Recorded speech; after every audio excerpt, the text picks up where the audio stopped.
blue top villa.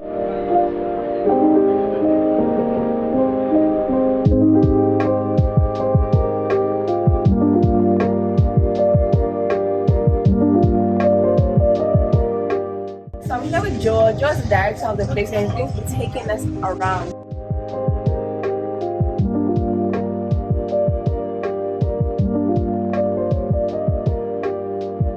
Yeah, so this is the entrance of the hotel. This building was built just over a year ago now.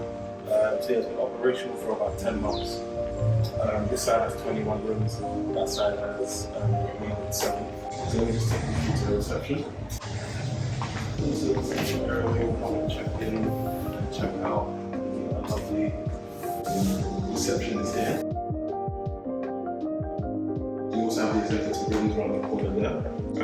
I'll take you into one of the rooms now.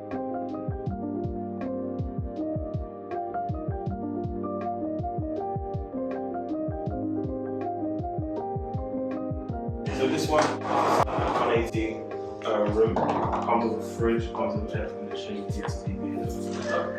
You have Wi-Fi over here? Yeah, we have free Wi-Fi for guests. So do you also have a breakfast with it? Like bread and Yeah, so with a room, any room you book, you get free breakfast, you get free swimming, you get free Wi-Fi as well.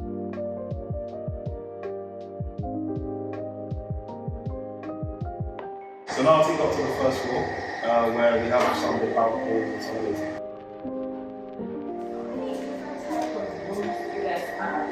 So we have about 5 or 6 different types.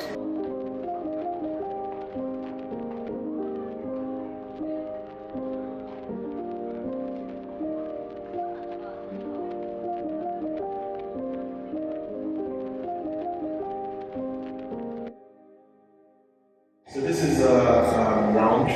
Sometimes it's up for like birthdays, meetings. We've had a press conference here before. We've had church service here before. It seems like you have like different parts of this place. What are like the differences you have in this hotel? So we have this place, we have a balcony, we have a club opening very soon. We have a swimming pool, we have a bar and a stage. So you want to be like an all-in-one? Yeah, so like the vision of this place is like you don't have to leave this place. Like, soon we'll have a gym and spa here as well. So Okay. if you wanted to spend like a whole week here, you never need to leave the area. You know, an easy way to keep people here? Food. Do you have a restaurant? Oh, we do. Yeah. You have a restaurant? We don't have a restaurant per se, but we have a kitchen. So like people normally eat on the poolside or a bar or the rooms or the balcony. But we're designing like a new spa, the gym and the restaurant. We should be done by the end of the year. I say that, but you know, it's all the time. It's always... It's always on. Yeah. Oh, yeah, so let's sit down and talk and...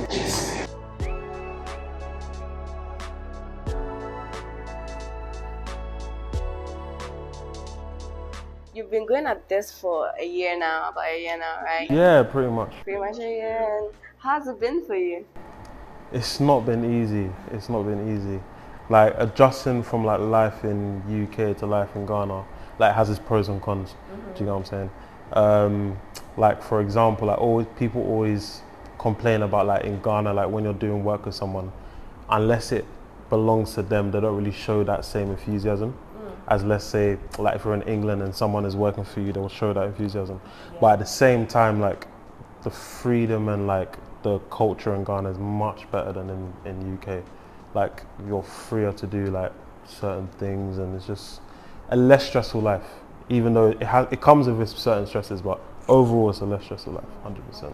So wait, why did you like leave the UK to come to Ghana to set up this business anyway?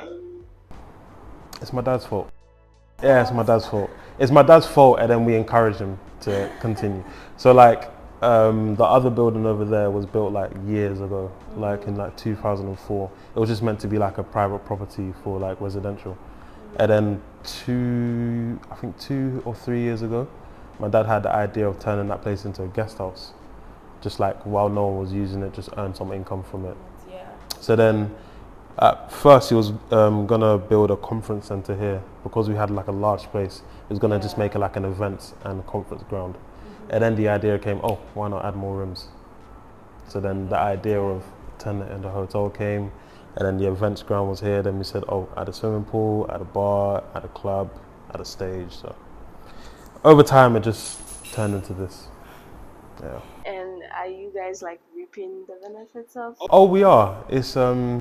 It's doing well. It's doing well. Yeah, it's doing well. Yeah, because this place has been here for just a year, and everybody already knows about Blue Top Villa. We want to show that like Kasoa has places, like it has places like this, and I think there's another hotel being built like just around the corner from here, and like from the structure you can see that it's gonna be like good.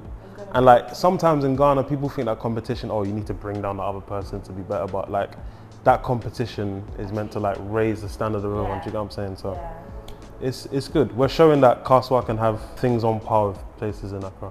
I'm really grateful for people like you that are doing that, because it's not easy. It's not easy. Like the vision of Kasoa, like in people's minds, like when I first came and I told people I'm in Kasoa, like the comments I would get, I was like, really, is Kasoa that bad? But it's since I've been here, I've seen the bad side, but I've also seen the good side. So it's not as bad as everyone says. So what are some of the good sides that you think outweigh to the bad side? Kasoa has a lot of people that have talent, and like people that know people, and like people that have earned like a certain income and have money to spend. But like there's not many places where they can like showcase that. Do you know what I'm saying? So like since we've been here, like we had a show with Brother Shaggy. Really? Yeah, here, and through one of the people that are regular customers, he had some connections whereby we were able to get him here, do a whole show, and blah blah blah. So like people don't know that Kasoa can host things like that. Do you know what I'm saying? Like it has a lot of like underground potential, but slowly but surely we're getting there.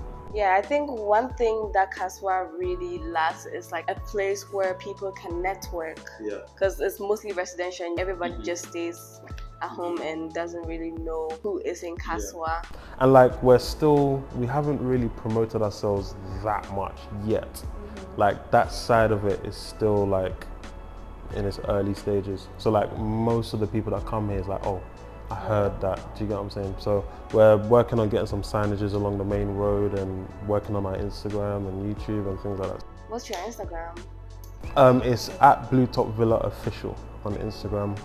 We're not on Twitter yet, we're not on YouTube yet, but that's coming. But the Instagram is at Blue Top Villa Official. You've been in Ghana for a year now? Yeah, so I came last year, February till May. Then I left and I came back in November. And you spent all that time in Kasoa? Yeah, all the time. All the time. And you love it? I can say like in the last 6 months, I've had like one day off.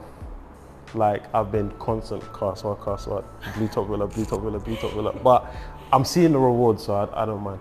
So you like Kasoa, don't you? Yeah, it's cool. It's cool. Some interesting people here, but it's good. It's cool. Oh, I'm glad you're actually enjoying your stay, and I'm so glad you set up Blue Top Villa. It's a start to so much more that Kasoa can offer the world. So glad that I got this chance to talk to you. Thank you, and it's a pleasure to meet you. It's a pleasure to be on your platform as well. I see the work you're doing around Kasoa as well, and it's only right for Blue Top Villa to obviously chip in that and add to your page. So it's a pleasure.